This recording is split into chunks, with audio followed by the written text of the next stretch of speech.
Hello दोस्तों, आज की कहानी है जल की मिठास। एक शिष्य अपने गुरु से सप्ताह भर की छुट्टी लेकर अपने गांव जा रहा था। तब गांव पैदल ही जाना पड़ता था। जाते समय रास्ते में उसे एक कुआं दिखाई दिया। शिष्य प्यासा था, इसलिए उसने कुएं से पानी निकाला और अपना गला तर किया।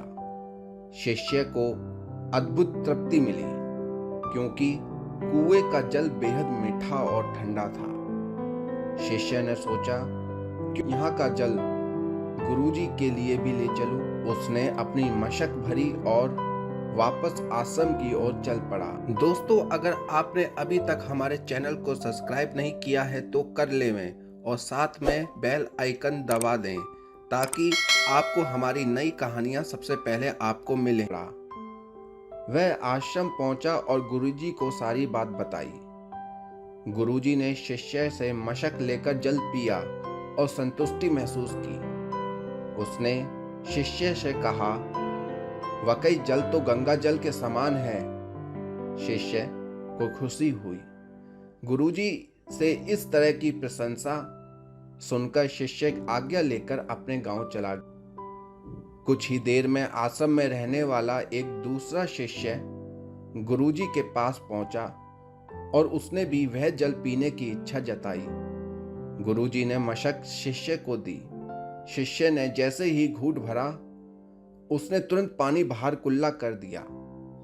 शिष्य बोला, गुरुजी, इस पानी में तो कड़वापन है और ना ही यह जल शीतल है। आपने बेकार ही उस शिष्य की प्रशंसा की। गुरुजी बोले, बेटा, मिठास और शीतलता इस जल में नहीं है तो क्या हुआ, इसे लाने वाले के मन में तो है।